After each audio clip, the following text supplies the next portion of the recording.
Biglang lamig guys. Grabe. Sakit tuloy sa ilong. Sakit sa tenga. Yan guys, araw ng Sabado ngayon. Doon tayo sa ating main na trabaho. Hanggang bukas, Linggo. Hello.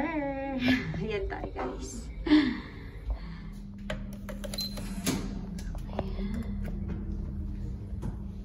Everyday to guys. Okay. Tayo sa ating locker ng sapatos. Ayan. Ayan, tapos na tayo magbihis guys. Pulbos lang ako ng konti. Tapos trabaho na. Kain na tayo guys. Tanghalian. Soup curry yung pagkain namin ngayon. Magbulbos lang tayo kasi nagmamantika. Tsaka swerte, meron tayong grasyan dumating. Ayan, 1,000 yen din to guys. Hindi nga lang siya cash. Pwede siyang ipambili sa mga convenience store. 1,000 yen. Worth 1,000 yen. Kailangan na isakto mo ng 1,000 yung bibili mo kasi walang sukli. Ayan, card siya, card. Parang ganon. Ayan guys. Swerte dumating. Malaking tulong din to guys ha. Kahit pa paano. Pag ano nga naman talaga, pagka medyo gupit ka, tapos magdasal ka lang, may mga grasyang dumarating. Kain muna ako. Menu for the day. Ayan guys. Soup curry, tsaka kanin. Ayan yung pagkain. Kare. Ah, wow. Ayan yung pagkain namin. Pa tayo ng salad, guys. Ayan o, ilalagay pa lang. May dessert. Salada, madanay. Hintay kami ng salad. Ayan, guys. Ang aming lunch. Busog na naman tayo nito. Kain tayo. Gutom kami ni Ate Paz. Gutom kami. Daikimasu.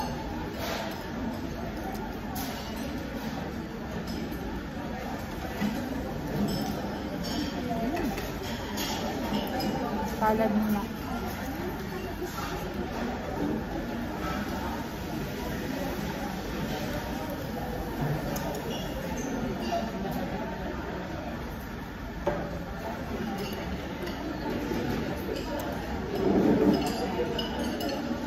Sarap ng kabute.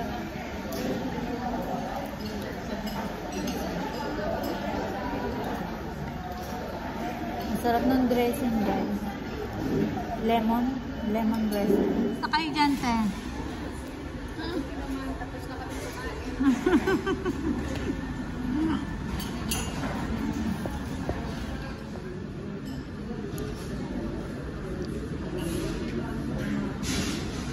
Chicken. Tapos, anak ng manok.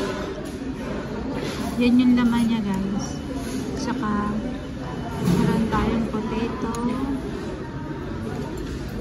Ayan yan. Hanapin yung sabaw. Ay, ito. Alin ito? Ah, meron. Oo. Galing mo yung soup, may avocado sa lang. Sarap. Sarap nga. Malasa. Maraming spices.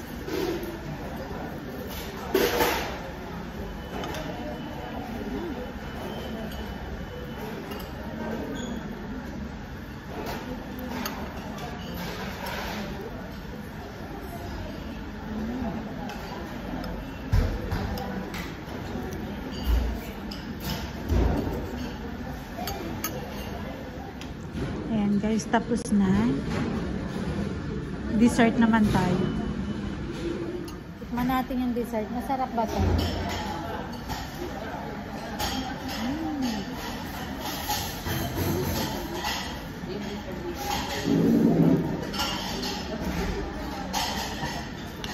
Ano ang tawag dito?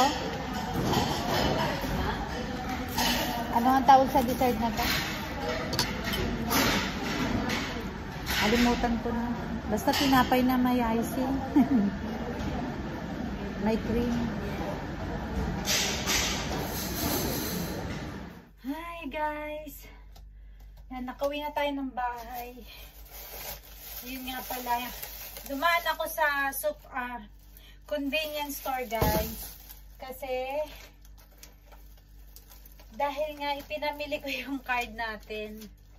Yung natanggap nating card na 1,000 yen. Kaya pala may ganito kasi anniversary nung pinagtatrabahuan kong pabrika. Parang pakonsuelo nila sa tao. Ngayon, pakita ko sa inyo kung ano yung mga napamili ko. Bali, meron pa tayong sukli dito sa 1,000 yen na 23 yen.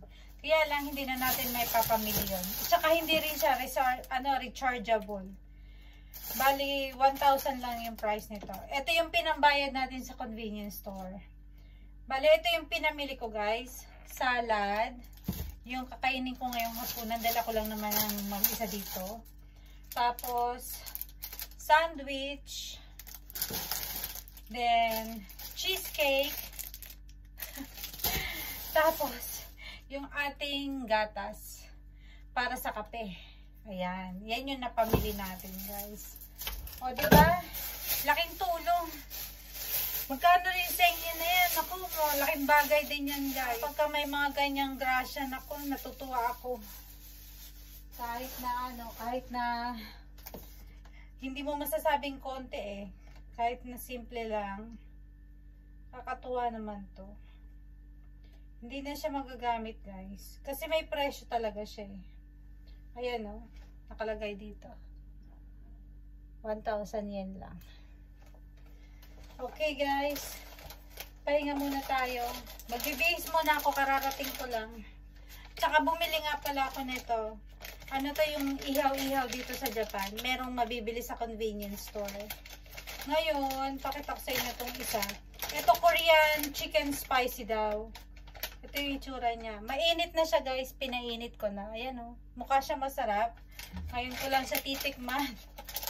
Tapos ito yung lagi kong binibili sa convenience store. Na balat ng manok. Na may matamis na sauce. Inihaw din siya. Ayan. Pinainit ko na rin siya. Sarap niyan guys. Balat ng manok. Sa atin walang ganitong ihaw-ihaw na balat ng manok. Masarap to. Sige na, bihis mo na ako. Ayan guys, ang ating pagkain ngayong gabi. Hindi pa ako naliligo guys. Kakain muna ako, pahinga tapos maliligo. Dahil pag naligo agad ako, antokin na ako guys. Ayan. Tapos, itong dalawang chicken na binili natin. Tapos yung dessert natin. Ayan. Yung cheesecake. Ayan, kain tayo guys. Tanggalin lang natin ito. Ayan, ganyan lang. Tignan natin itong nila. Yung kanilang chicken.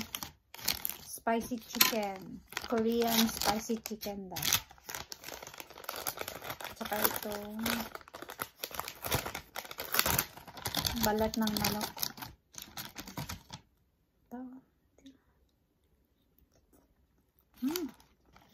Sarap.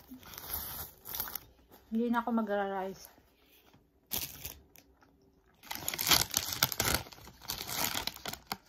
Sarap. Kasi busog pa naman ako sa sa kinain ko ng tanghalian. Sarap din ng tanghalian namin. Para kaming sosyal. Yan. Sakto tong karne sa sa ating salad. Hinati ko guys yung salad.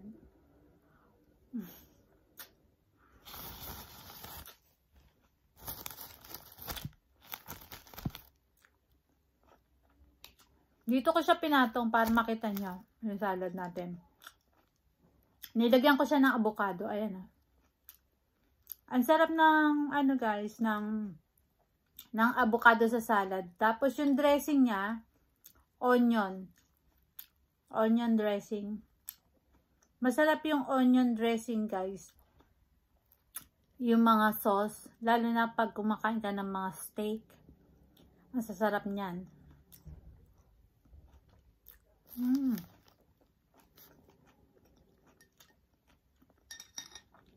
Dati hindi ako kumakain ng avocado guys sa Pilipinas. Kahit nalagyan nila ng gatas sa yelo. Kasi pakiramdam ko mapait. Pero nung napunta ako sa Japan, tapos nakita ko sa salad, sa hilaw ng mga gulay, kasama siya. Tinikman ko, ang sarap niya guys.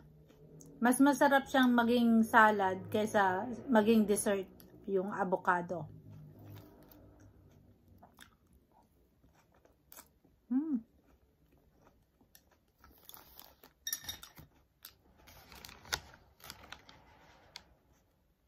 Lakas ng hangin. Binuksan ko yung bintana, pinasingaw ko. Biglang lamig kasi ngayon dito guys, grabe. Nung isang linggo mainit pa. Yung huling vlog ko. Ngayon lang ng umaga pagkagising sobrang lamig na. Yung iba talagang mga makakapal na jacket na. Tikman na natin itong Korean spicy chicken.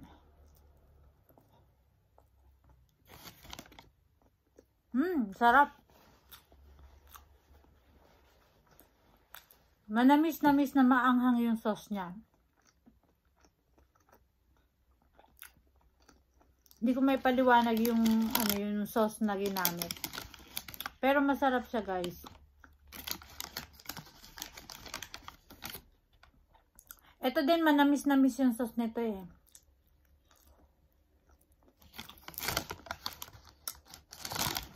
Pero kung ikukumpara ko yung sauce nilang dalawa, gusto ko to. Mas masarap to. Dito kasi parang may kakaibang lasa. Pero masarap siya.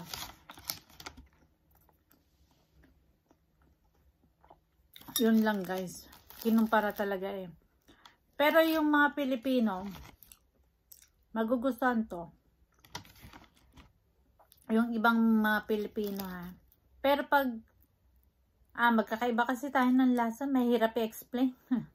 Huwag na natin kumpara. Pero pareha silang masarap. Pero mas bet ko lang yung sa yung lasa nung sa Japan na na ihaw-ihaw.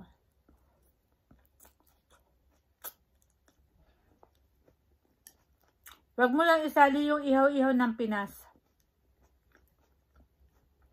Kasi mas masarap talaga yun sa atin. Yun ang pinaka-paborito ko. Sarap. Okay guys, dito ko na lang din tatapusin tong vlog ko.